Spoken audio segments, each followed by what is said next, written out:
On again, sir. Ernie, feels like we just did this a couple days ago. Man, but you know what? It never gets old, man. Gives us something to do. Hey, I got to watch some baseball over the weekend, man.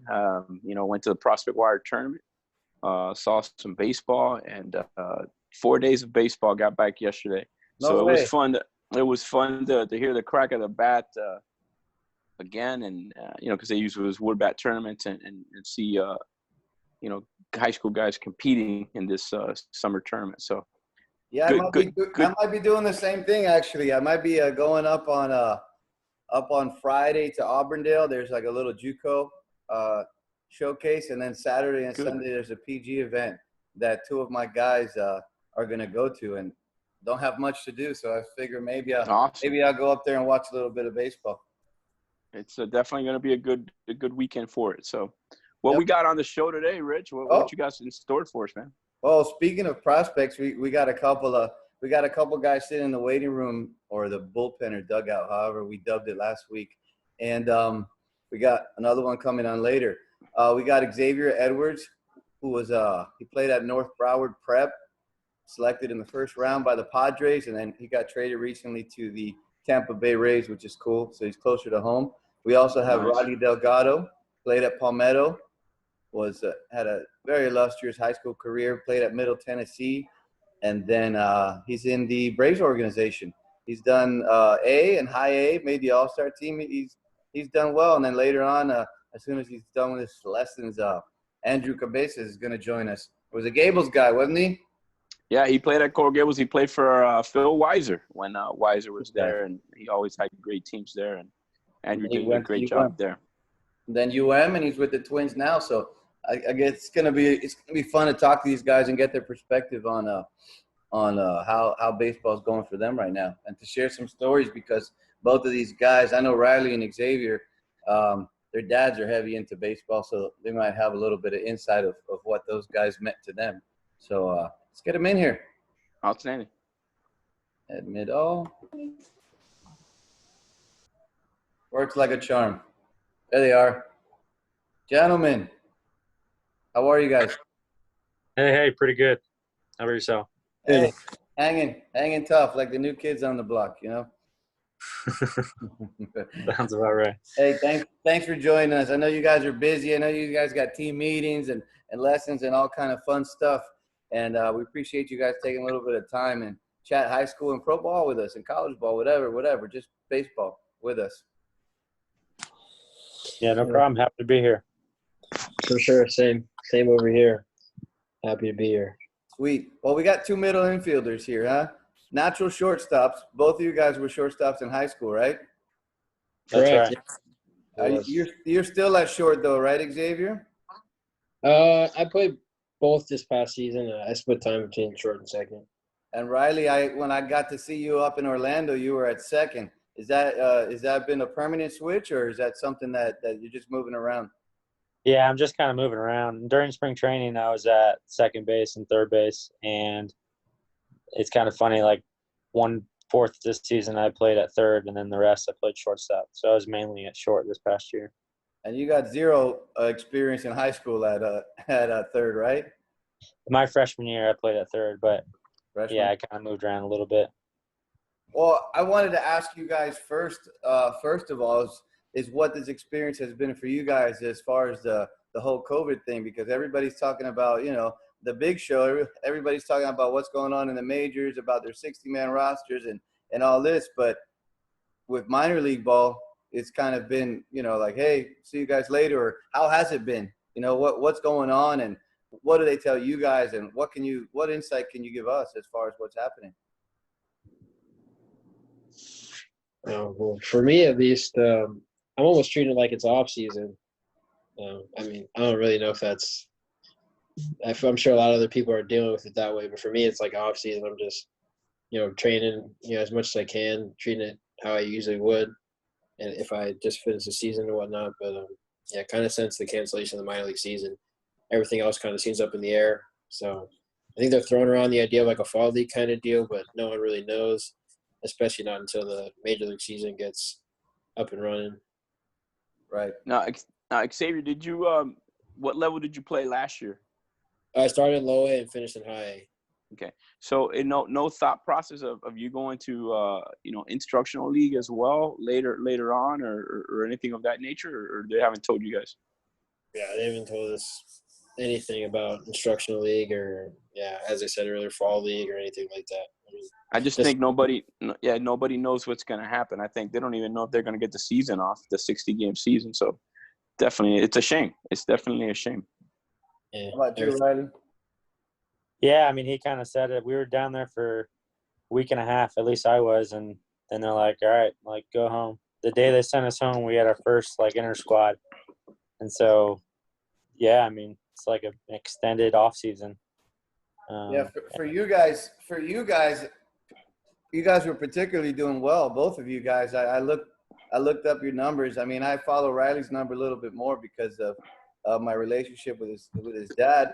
But I looked both of you guys up. You guys seem to be doing well at every single level that you're at. So how frustrating was that to have this kind of big pause in it? Because I know you both were maybe double A, maybe more, you know? Can you talk about that? I feel like everybody's going to have a bump in the road. And I think we're all having to deal with the same, problem right now at least. So I feel like it's going to be what you make it. And if you kind of view it as, oh, man, like this was a waste of a year, then that's what it's going to be. But if you take this time as like to get better and view it as, wow, okay, I have this opportunity in a different way, that's what it'll be, Yeah, I agree. I agree with that. What about teammates? Have you guys seen a lot of camaraderie within teammates? Teammates actually wanting to hook up, stay together, work out together? Or has it been just like everybody more isolated, every man for himself kind of thing? For me, since I just got traded in December, so I'm not really too familiar with a lot of the guys in the Rays. I know a few of the pitchers that are down in this area, down in like Broward area, are throwing and stuff. But I haven't really gotten out to do any like live VPs or anything. But outside of that, I feel like it's kind of everyone's in their own little bubble because you don't really know where everyone else has been, and I don't really want to risk getting this coronavirus just for some live ABs because I don't know where they've been. I don't want to bring that back into my house and start getting people in my family sick. So right. How was that? How did you feel about that trade? Was it welcoming to come to be closer to home? And the Rays are kind of notorious for moving prospects up pretty quickly and giving guys shots. Was that something you welcomed? Yeah, I mean, it was kind of a middle of the night kind of ordeal, but yeah, it was cool. To be able to be a lot closer to my family, have them be able to just jump across the street a couple hours in the car and be able to see me as opposed to a 4-hour flight across the country and a few days trip. So it was cool. I could give them late notice. I told them like the day before everything shut down, I played in the big league game, and I just told them like 2 days before when I had found out that I was going to be playing the big league game. So they just came across. They left that morning and drove over, saw me playing the game, and then went back home afterwards. So it was cool in that sense to be able to see me and have my family not that far away, and definitely cool. Awesome. Yeah, that's definitely awesome. That you have the family that close. Would have been better if the Marlins would have made the trade. You know what I mean? Then it's like really rag in your backyard. Riley, yeah. I got a question for you. How was it having a dad that is a baseball coach? How was growing up with that situation? It was pretty awesome. I'm not going to lie. Because, I mean, a lot of the parents, as you know, like their parents don't help them in baseball or whatever sport they're playing. And so it was kind of cool going in the backyard and whatever we were working on, he knew exactly what we needed to do. And he knew the best way to help us. So it was kind of cool, and then him coaching us, it made a world of difference. He wasn't just throwing us out there and expecting us to do it. He was working on it on the side when people weren't watching. So it was a blast, honestly, having a dad that knew what he was doing. Definitely, man. Definitely was a plus. And obviously it helped your development, correct? And your brother's development, because you have another brother, right? And he's still playing? Yeah, absolutely. I mean, I had one brother is hurt. He was hurt for a while. He ended his career because he was injured. But the other one, yeah, he was in AA with the Mets for a couple of years, and he had Tommy John. And this whole Corona thing, now he's going to be out for 2 years now. But, yeah, he does pitch. He was going to go independent ball, but, yeah. And then And Dustin coaches, right? Say that again? Dustin was coaching, wasn't he? Yeah, he was coaching. He coached in the Cape Cod League. Oh, that's sweet. And are you the youngest of the three? I have 3 older brothers, so I'm the youngest of 4. So of 4. Well, you know what they say, the youngest of the family is usually the one that's most successful. It's always happened. Always happens. Look at Bichette. Look at I could go down and skipping my mind right now, but usually the youngest has the most success. So no pressure, big guy. Okay. I know, right? No kidding. I'm not mad about it. There's a wonderful footnote. There's a wonderful footnote to that a story of Riley having a baseball dad. His dad was the head coach at Palmetto for a long time, and actually gave that up for a while, and he gave it up, to coach the boys, and that's not something that happens in this day and age. And I coached my own son in high school by default. I was an assistant, and it was by default. But what do you think about that decision now that you're older and you got to be brought up through all your fundamentals through youth baseball, and then high school comes and he's just like, here you go, your time to go. Does that have any perspective or impact on you at this point? To me, it meant a lot that he would give up, coaching to come and help us. And I think that really made a huge difference, because we would have had practice just being with 3 older brothers. Like, I would have gotten to practice, but I got the practice with someone, much older and more mature, and someone that could actually break it down and make it easy to understand. So I think it was very huge, to have that growing up. Exactly. Go ahead. That was definitely a selfless act on Bobby Delgado's point, who's still coaching right now at Keysgate with Rich over there. And but definitely Bobby brings a wealth of knowledge and definitely is great at what he does. So you definitely got great coaching. That is no doubt. Xavier, did your dad coach at all? I mean, yeah. I don't know your background. Was he a baseball coach as well? Oh, yes, he is. Oh, yeah, really? He coached Palm Beach Select. I played with them my first 2 years of travel baseball before I went over to the Canes. But, yeah, he coached, played professionally way back when. But, yeah, so he coached me all the way up until not that long ago, honestly. I'm still training with him to this day. So definitely was beneficial, of course. Yeah, I mean, he told me everything I needed to know about the lower levels of minors and everything that I was going to face, everything that I faced so far. And, his words were true. And, he taught me everything that I know up to this point. So. Was it because I see some parents now, and obviously the parents that I see had no baseball background, and it's like they're always bumping head with their kids. What was your dad's approach with you to correct mistakes or to help you with certain things? Did you guys clash? Did you guys clash at all? Not really when it came to the developmental side of things. If he thought there was something that's beneficial that was going to help me out for my game, I took it with an open ear and ran with it, because I knew he had my best interest in heart, and kind of being my own coach at the same time. There's a lot of things hitting wise.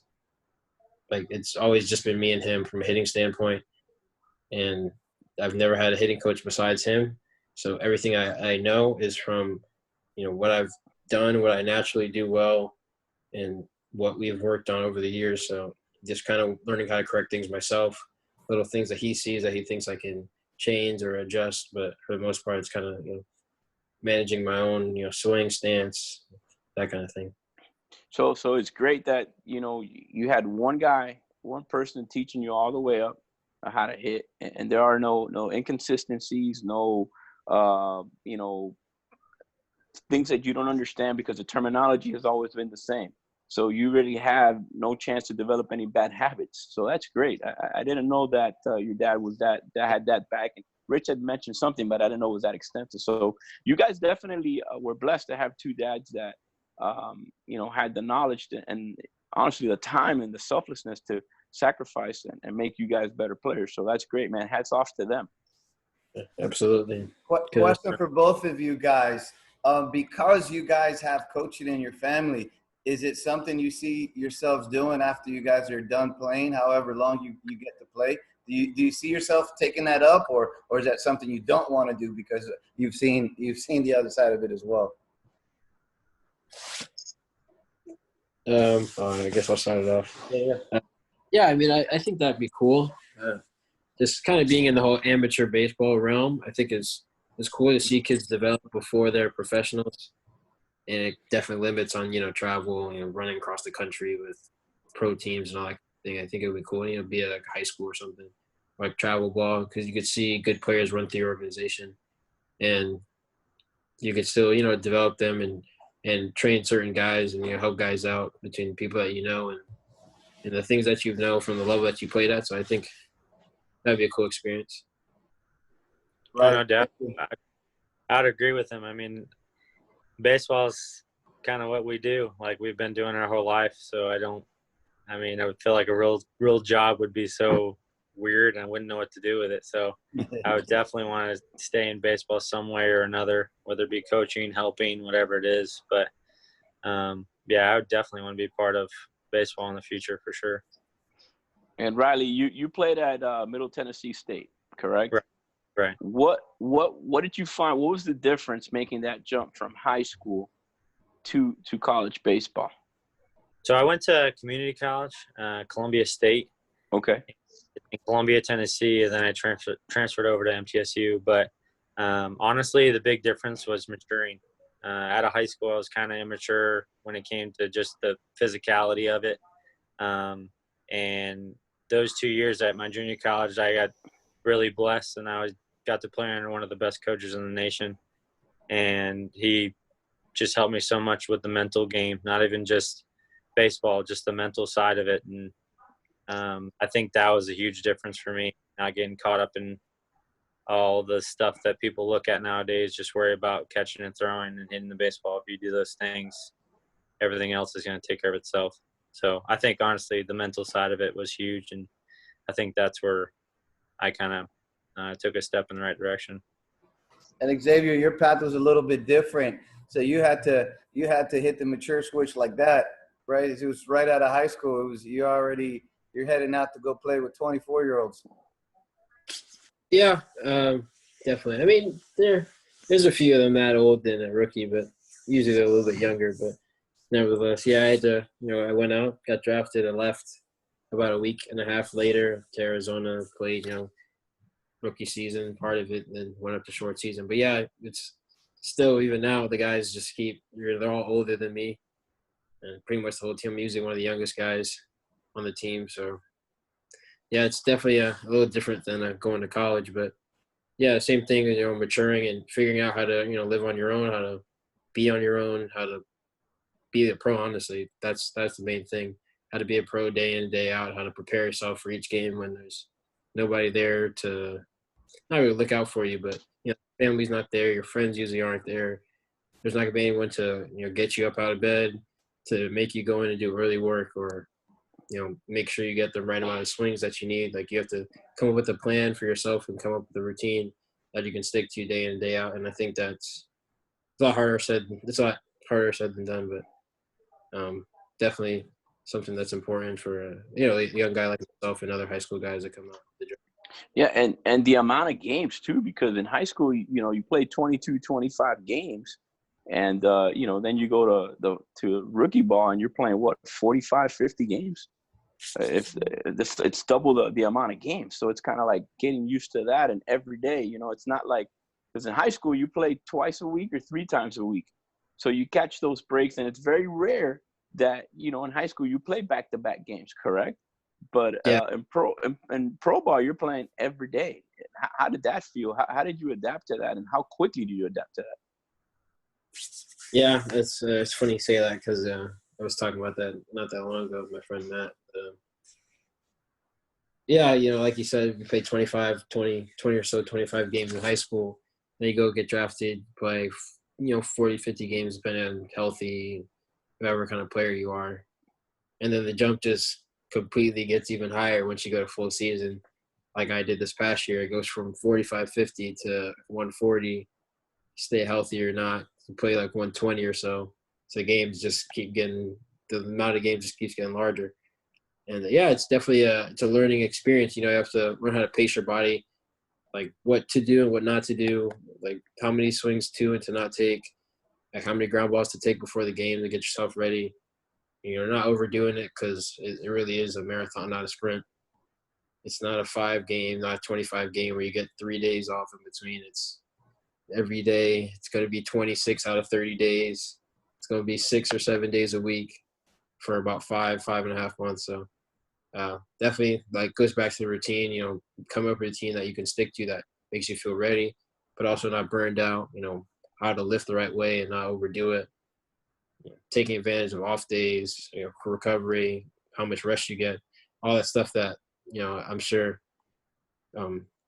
college kids would know probably a little bit better than I would, but, all the things that you have to know and learn pretty quickly to succeed at that level.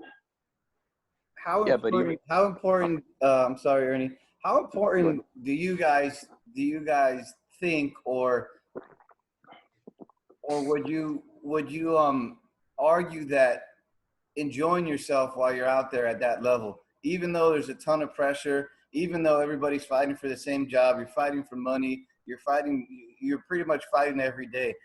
Is there any value that you guys would place on it's still a game? I still got to enjoy this. I still got to love this. I still got to go out and just play. Because I heard you earlier, Riley, say it's just catching and throwing.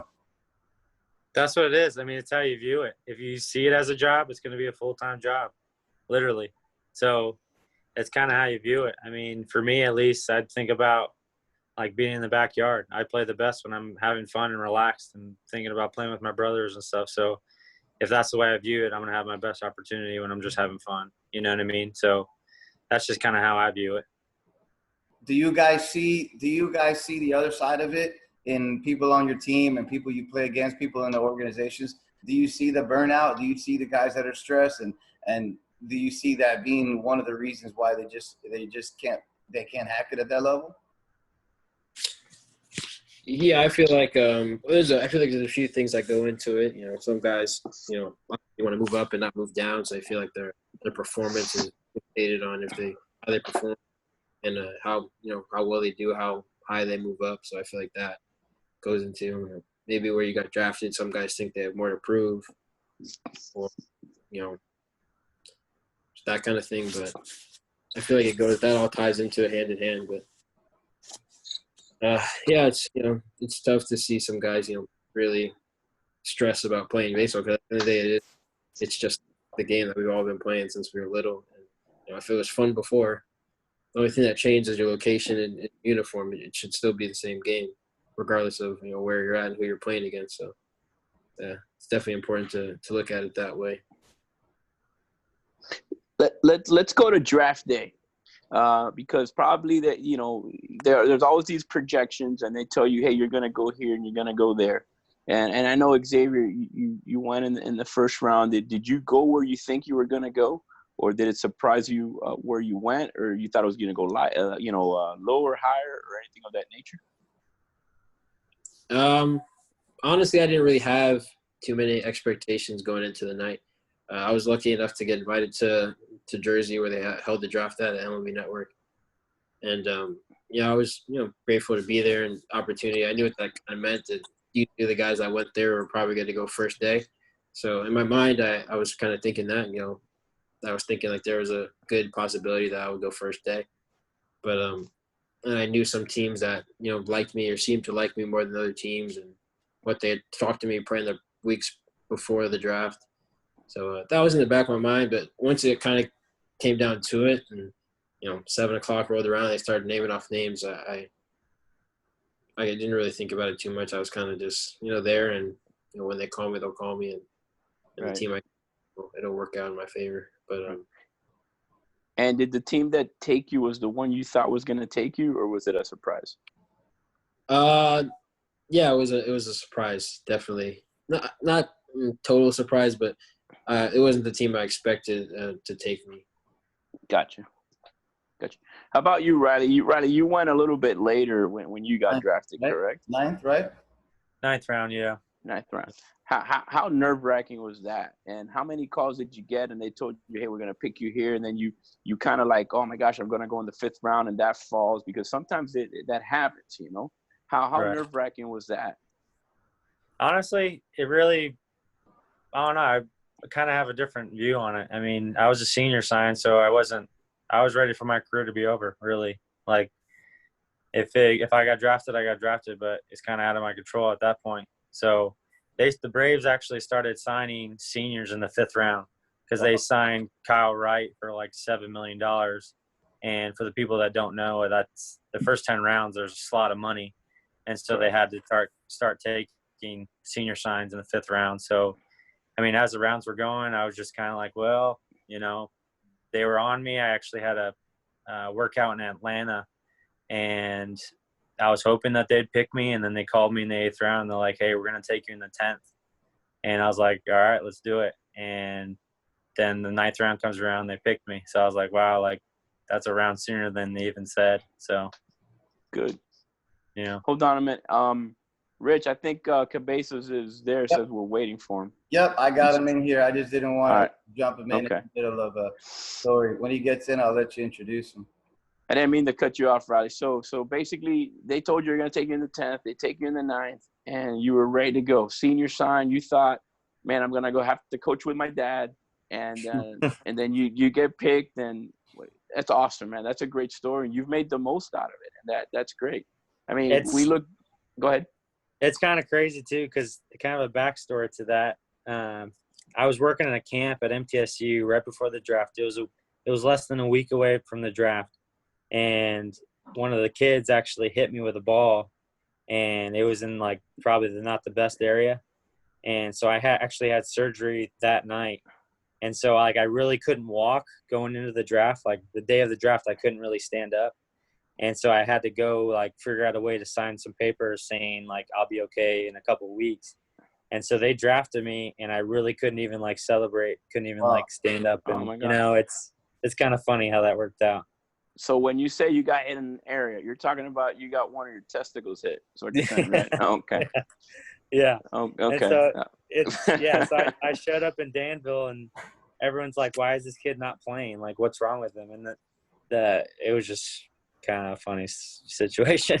That ain't funny. That's an ouch situation for now sure. it's funny. Back then it was not funny. Let me let Andrew in here really quick. Andrew played at Gables for Phil.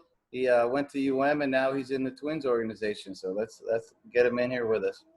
Another Miami guy. Andrew, you with us? Might be muted. Yeah, it's got him. How's it going, guys? Hey, Andrew. Hey. How was the lesson? Good. I literally just got home from it. Yeah, working with a Yeah. pitcher? Yeah, a little 12-year-old. Yeah. Good. Well, we were You know how it talking. is. Did you We have were the parents standing right over you, or did they drop them off and give you your space? No, they were there. They were there. I got good parents. They really don't try to butt in too much. Yeah, why? That's They good. You know We how were- Miami people are. We were talking with Xavier Edwards and Rodney Delgado, and they were just sharing their draft experience.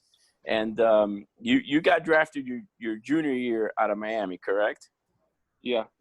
Yeah. Tell us that experience, and if you went where you thought you were gonna go, if it was a surprise, you thought you were gonna go later, sooner. Tell us a little bit about that. Yeah, I mean, it didn't go as expected. I was a very high recruit out of high school going to Miami, and I was supposed to be a starter. My profile just screamed starter because I wasn't that guy who was gonna go 95 plus out of the bullpen, you know. People don't draft Sergio Romo's top 10 rounds, you know. Right. So I only had in the last 2 months of season, they put me as a starter. And from there, I showed a little bit of potential. From there, I actually pitched really well as a starter. My K per 9 was 11, over 11. My walks per 9 was under 2. But yeah, and then when we going into the draft, I was projected to go top 10 rounds. Didn't happen. Had all my friends and everything on day 2. all my family, all my friends, and just didn't happen. It was a little embarrassing, a little sad moment, but hey, it is what it is at the end of the day. So then we got into day 3, had a bunch of calls, all but 2 teams. So 28 teams called in a span of 2 hours from like 10 to 12, and didn't hear anybody else till like 3 o'clock. 17 rounds went by, no one called up until the Twins called, and they offered me, and they said, would I take it? And I just jumped on it. And I didn't. I have never looked back. Probably the best decision I made, to be honest. Definitely. And you were playing high A ball last season, correct? No, I was in low A all season. Low A. Okay. And what are you doing? Because we asked them how are you handling this situation now with the COVID? Are you throwing? Are you training? Or what exactly are you doing? It's been pretty crazy. I was getting ready for games. I was going up to 3 innings at one point. Actually several points. I think I had already like 20 innings on my belt just throwing live inter squads. Anywhere between big leaguers, which I cannot name at this moment. But I threw against a lot of minor leaguers, AA, AAA guys as well, just trying to get working. And then when the announcement came out that the season got canceled, I was distraught. I really was. I didn't throw for a week or 2. I just didn't know what was going to happen. I mean, why am I going to keep throwing with a non-season, you know? Like, what's the point? And at this current moment, they have me in a velocity program, which I'm happy about because it gives me something to do during this time, you know? I'm still thinking what I'm going to do this year, whether I'm just going to do a velocity program all the way through February, or am I going to play winter ball? So that's still up in the air. Yeah, because you told me that you might go to winter ball. But you did something quite interesting that you said, you know what, I got to make some money for myself. And Yeah. you started doing some cool fabrications because I saw you on Instagram doing it, you know, step by step. Please tell the viewers what exactly were you doing during the COVID and trying to, you know, make some money. So as we all know, during COVID for a really long time, parks and baseball facilities were completely shut down. Like completely. I mean, I've seen people try to go to parks and then cops will tell them to get off the field. So no one was trying to get work in, or when they did, they just couldn't. So I started making mounds for myself. I said, okay, I need to get some work in, whatever. And I was in Lowe's with my pops, and I said, Dad, would it be crazy if we build a company just to make mounts? He said, yeah, that is crazy. No one will buy it from us. I'm like, I don't know. I've been getting good feedback because I've been showing step by step how to make the mounts. I was just bored with my dad. We're just making it. So I just want to show viewers like how to make a mount step by step. And a lot of people reached out to me. Hey, are you selling? I'm going to need one. And the following day, I said, I'm going to start opening my business to make. And that same day, I got 5 deposits. Nice. To make amounts. Yeah. And I wrote down a list, and I was on the dinner table, and I smacked the paper right in front of my dad. He said, what is this? I said, we're getting to work. He's like, what do you mean? He's like, we got 5 mounts to make. And he started tearing up a little bit because my mom got laid off because of COVID, and we're only surviving through him. And weeks before, I was trying to find ideas how to help out my family. I was doing Postmates, I was doing Uber Eats, I was doing everything imaginable. But because of obviously the situation with this pandemic, it wasn't safe for me either to be on the streets. Right. So I had to stop that. So I was trying to figure out ways, and well, you got a good network of 2 coaches that we could push it to a lot of high school guys out. So I appreciate it. You sold 50 already, right? You said? No, a little bit less, close to 30. Yes, close to 30. And Rich, he also does BP platforms. Yeah. So I know you need one in your facility because the one there was garbage. I saw it the other day. It was all torn. I think Bobby Delgado tore it up. Well, Bobby doesn't throw BP anymore. Oh, he does. See, exactly. Bobby's the culprit. So you need to buy one off of Cabezas so you can have a new BP platform. He also sells that. And it's a good quality. And not because he's there, because I talked to him the other day, and it's just the process and how detail oriented it is. And you know, it's you could take it here, take it there. I think AK Manoa bought one from you, right? Yeah, he did. I actually sold it to also a couple big leaguers as well, like Gio Gonzalez. No kidding. Yeah. I sold it to. I also Nestor Torres, you sold one too? No, Nestor actually did it for himself. Okay. Well, I saw on Instagram. I think it was AK throwing in his driveway off the mound. He did. Okay, he in the did, driveway. I'm telling you, people need to get working. Good stuff. Well, when we post this video tomorrow, we're gonna put your whatever your IG link is in there. That way, people can hit you up and get some mounts. I know people need it. I've had a lot of people actually inquire about it because we have one. We have one that we use. It was made by one of our facilities guys at school, but it's too short. So you kind of have to kind of short strike to throw off of it. It's a pain.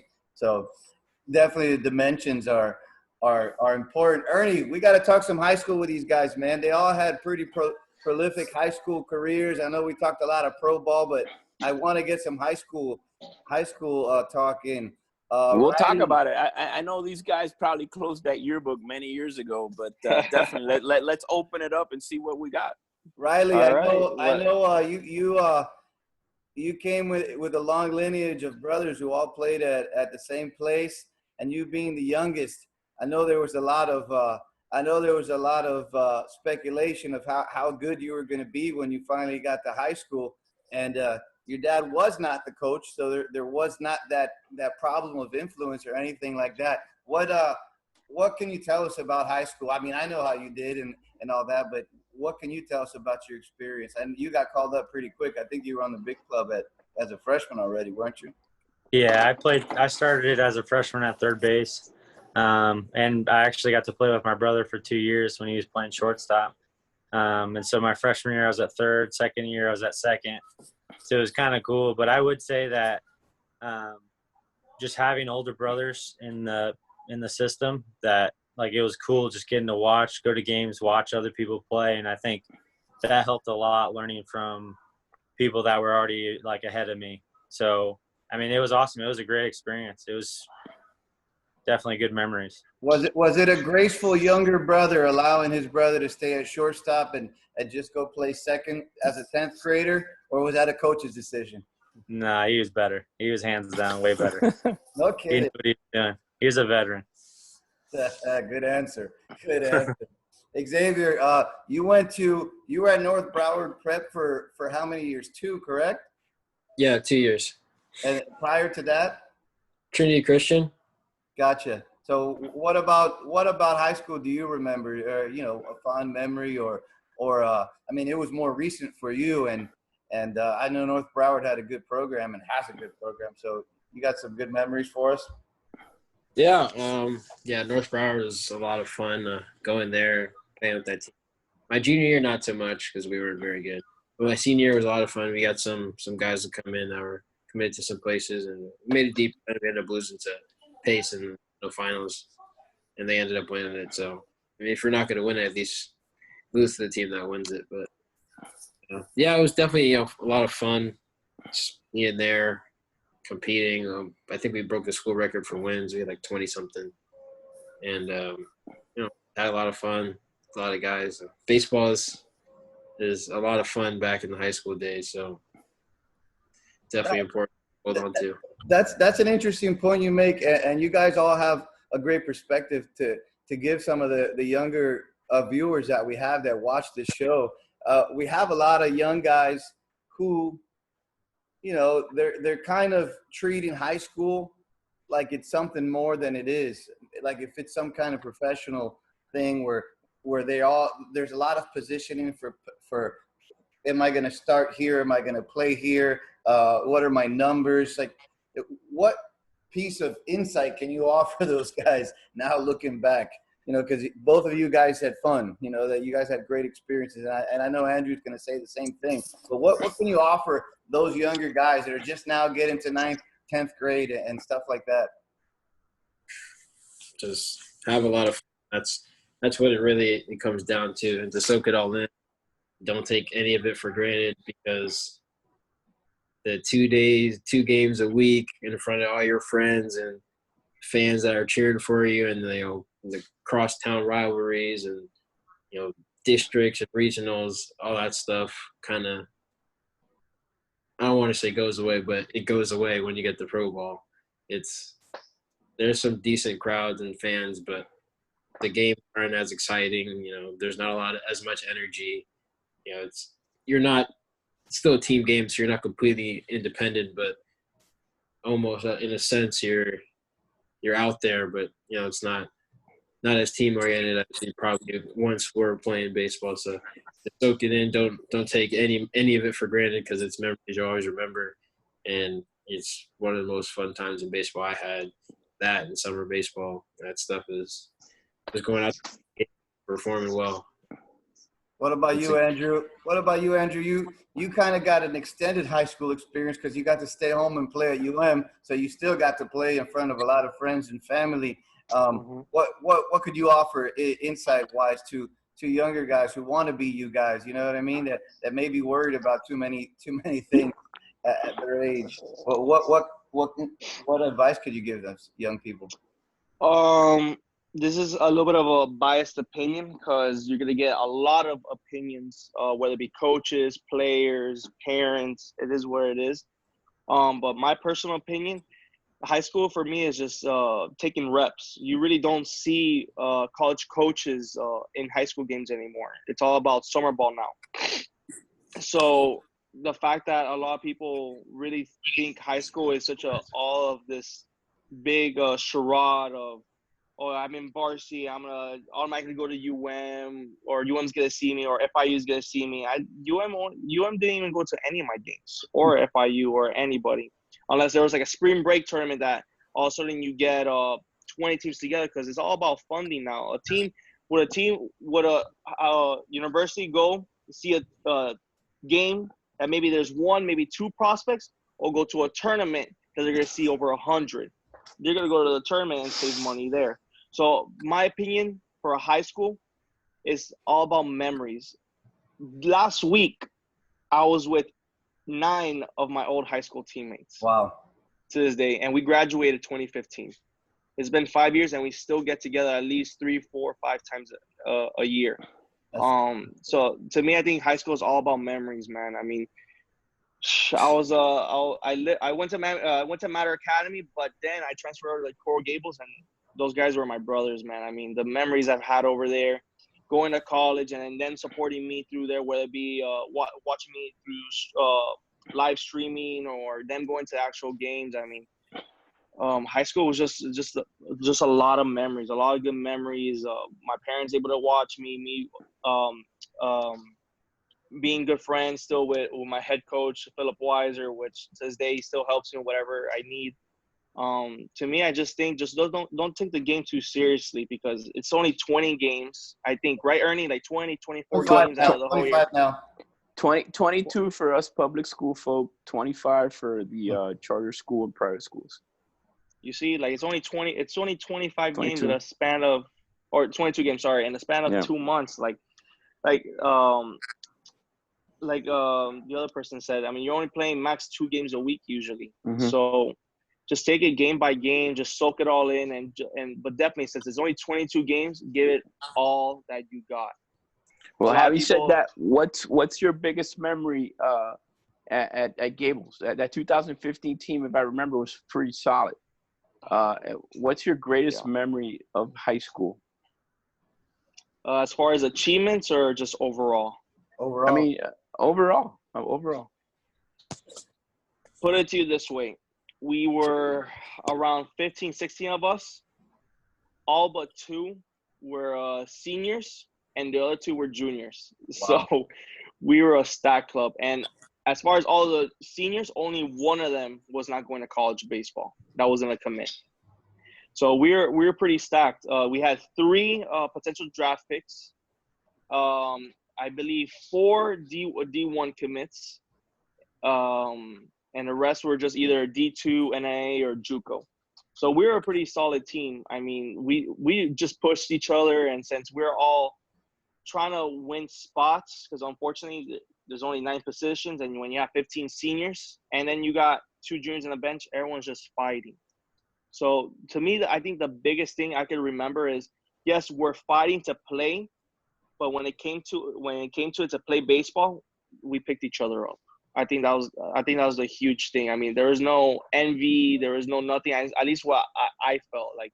I get pitched, and then everyone's picking me up, and then vice versa. Someone else pitched, whether I pitched bad that day or I'm sitting on the bench, I picked them up. I mean, it was a very big thing when it came to that. So that's what I remember. Riley, how about you? Honestly, for me, it was a little bit different. My best memory was playing with my brother. I mean, one year I had him to my left, next year I had him to my right. It doesn't get any better than that. I mean, growing up, we'd play. I mean, that's the closest brother I have to me. So we'd be playing in the backyard all the time, and I just remember looking at him and be like, I can't believe this is real. Like, we're playing high school baseball right next to each other, you know? And then batting 2 and 3 in the lineup. It was surreal. Just both those years were so fun for me. That's and Xavier touched on that point when you said you never know. I had that experience back in Corey League. I was going to play 1 year with my brother, and we were going to compete for the same position. I had an arm injury, and then the next year we had a mosquito encephalitis, season canceled, and that's it. He aged out. We never got to take the field together. So I could only imagine what that would be like, just to do it at a high school level or even a college level. Oh, it was definitely cool. We actually got to play with my other brother too, so he got to play with 2 of us. Oh, wow. Before me. Yeah.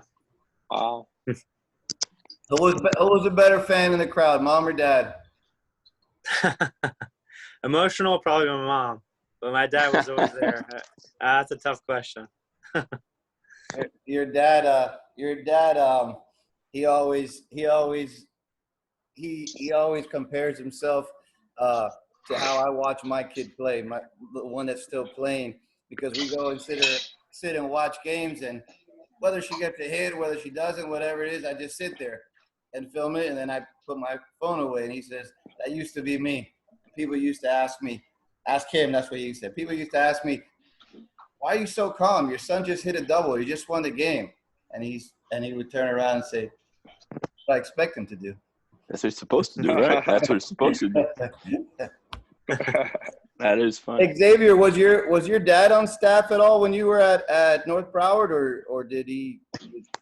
Not at all. So you got to be removed from that. You got to just get the coaching at home.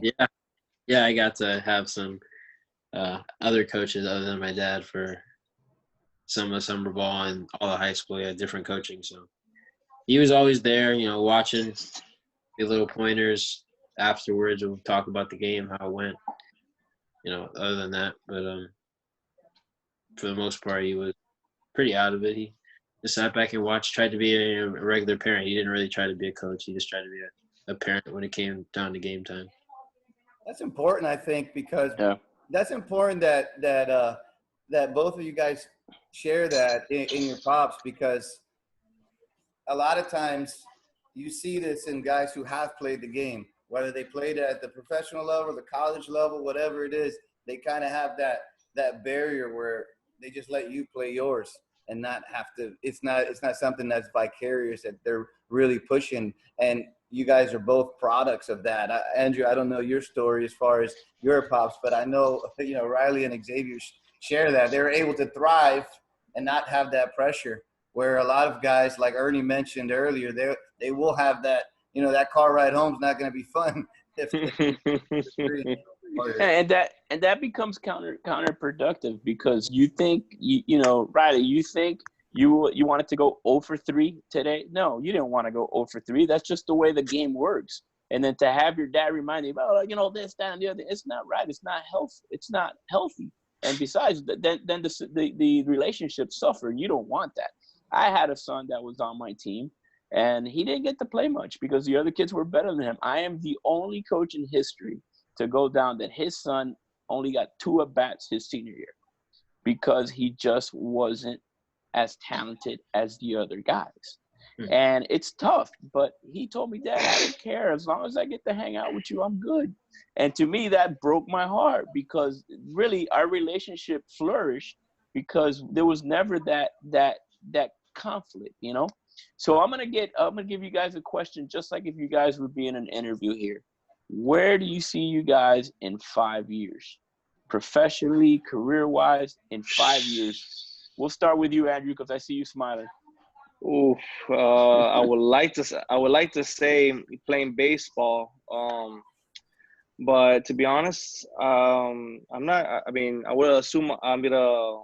Yeah, I'm sure. Hopefully, I could be in somewhere in the baseball realm, whether it be professionally coaching, giving lessons. I think somewhere down that road, because I've always been a person trying to give back. I never had that when I was little. Didn't have the funding to have all these private lessons, so I try to give it back. Awesome. I think that's what I would do. How about you, Xavier? Where do you see Xavier Edwards in 5 years?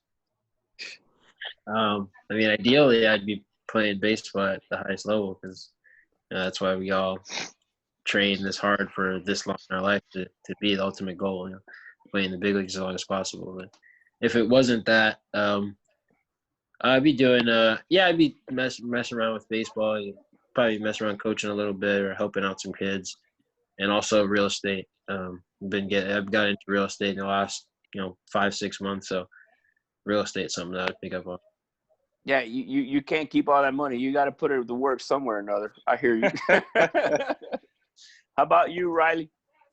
Honestly, yeah, kind of like both of them. I'd like to obviously keep playing, but I mean, there's just reality of it. Never know when it's going to be the last game or whatever. So I'd like to do something in baseball, whether coaching, preferably high school. That'd be ideal. So somewhere in baseball, that'd be awesome.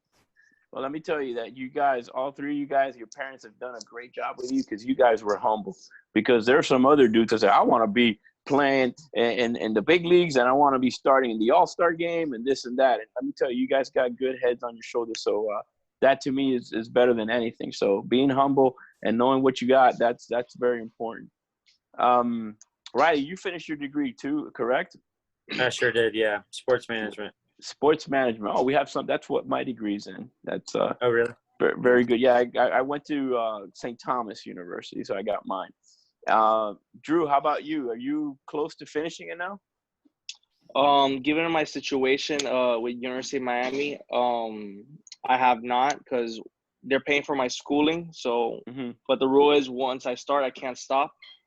So obviously, being that baseball's in the spring, I can't go fall and spring. So I have to wait till my baseball career is over. Well, you definitely get on it. Well, obviously, when you're done playing, I had a former player of mine, Ryan Jackson, that played at Miami, and I ran into him a year ago, and he was just finishing up, and he graduated from high school in 2006, and he played. Wow. And he played at Miami 2007, 2008, 2009, and then he got drafted, and got to the big leagues for a little bit with a couple teams, but then went back to school. But definitely, man, that's important, for down the road. Did you get one of those deals where they back-ended into your contract that they'll pay for your schooling whenever you're done with baseball? I know that's pretty common these days. Yeah, that too. So if UM doesn't fall through, then I also have that. I mean, I'm definitely gonna finish. That's the main reason why I did go to school and not sign out of high school, because I was gonna be the first person in my family get to have a degree. So I just want to set a stepping stone for my kids. That was very important to me. Listen, Miami does something special for all their players that they don't even need that part in the contract, because they give them that other year for free once they're done. So, and that's what I hear. So that's something that they do that definitely sets them apart from everybody else. Xavier, I know you got drafted out of high school, but your college commitment was to Vanderbilt, correct? Yes, correct. It was. Wow, that's definitely. Who did the recruiting process with it? Was it Corbin, strictly with Corbin, or did you ever deal with him? Yeah, between Corbin, I spoke to him more so closer towards my commitment. Travis Hewitt was the assistant coach and the recruiting coordinator at the time. Now he's head coach at Tulane. Awesome, because I know Corbin is a great coach, and just talking to him, I've listened to him at many coaches' convention, and you just sit down and you do not move, because the fountain of knowledge that coach just comes out of his mouth. It's awesome. So obviously just being committed to him is definitely an honor. And obviously, getting drafted in the first round, you didn't do too bad, so that was a good second set, plan B. Yeah. Ideally, I got family full of educators, so I had to go to good academic school. That was the deal from the jump. Before I knew it, that was already the deal. That was before you were born. You knew that was going to happen, right? Yeah. And your mom's a teacher? She works for the school district. She's taught 20 plus years in math, and now she works for the school district. And my dad currently teaches. He's been principal. He's been up and down the school board realm, but now awesome. He's teaching.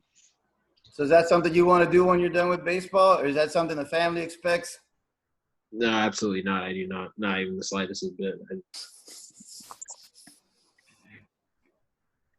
I'm not. No, I'll leave the teaching, or at least teaching schoolwork to them. Maybe I'll baseball like my dad, but teaching schoolwork, I'll leave that to them. Fantastic. That's awesome, man. That's awesome. Ernie, you got anything else for these guys? I don't want to keep them all night. I know they're busy. They're busy young men, and they've got either lessons or phone calls, or text messages, or dates, because all three of them are young, handsome guys. Probably, they got knocking at the door. Let's go. So I look at Riley. He's smiling. He's probably got 2 dates going on right now. Look at him. That's how it goes. Yeah, I got 2 dates with 2 lessons. For sure. Guys, you guys were great, man. It's definitely a privilege to have you guys on, and definitely you guys got your head on straight, and I know that you guys got a talent that you've been blessed with, and definitely we wish you all the luck, man, that all your dreams are fulfilled and you get to where you want to get, so definitely stay safe, stay injury free, and best of luck to you guys. Thank you guys for having us. Appreciate you guys, man. It was a great privilege for us, guys. Ernie, what do you think about that show, man? Man, listen, those 3 guys on here, man, what an example of humility, and definitely, how they handle themselves and in true professional form, all 3 of them, and handling, like Riley's been got to the AA All-Star game a couple of times, and Xavier was a first rounder, and Andrew had to overcome, not getting drafted where he needed to get drafted. And definitely, you shows that they have the work ethic and the mental capacity and mental toughness to go through the grind. So it's definitely good to listen to their perspectives. Yeah, I agree with you, man. They all have very different career arcs, but they have that's they share that in common with their humility, with the work ethic, with how thoughtful they are for being such young men. They're very thoughtful about what they want to do in life, and it was refreshing to hear them. You ask Riley his best experience in high school. It wasn't a win, it wasn't a loss. It was playing next to his brother. That's pretty cool. And it's great to hear that. We always talk about it, that these young men have been successful, but they've had the support of their family. Yes. All 3 of them, and 2 of them, their dads were coaches and were mentors, and they got through to them in a way that made them produce. And it's essential for young people, young players to assimilate that hard work and definitely the parents backing and supporting them in a positive way is going to definitely pay off. Yeah, I think that might be a show that we've got to do in the future. Get some of these guys that have had success developing their sons or developing players that they've had for a long time, and we can pick their brains and hear their strategies and hear from their perspective. We got their perspective, the players' perspective, but to hear some of that, and I think that would help us all as coaches and parents as well. Definitely. There's a lot guys that have played this game at a high level and now have sons or have coached their sons, and it's important how they communicate and how they get the feedback, because if the feedback is done in a way that's acceptable, the feedback will get produced into actions, into production. If the feedback is blocked because the messenger is not giving that feedback in a good way, right, it's gonna fall on deaf ears. So it's just great to hear that they have supportive families, and definitely they were behind them, and to hear Xavier's parents tell him, I knew I had to get a school that's high academics because my family's full of educators. That's refreshing to hear. Yeah, definitely. So it looks like there might be some future coaches in there as well. Yeah, definitely, man. We definitely I think they definitely could do it. Well, have fun, Ernie. All right, man. We'll see you again next week, and definitely stay safe, and we'll catch you next Thursday. Yes, sir. One of those days. Wednesday, Thursday. All right, Rich. Talk to you later, buddy. Always a pleasure, my brother.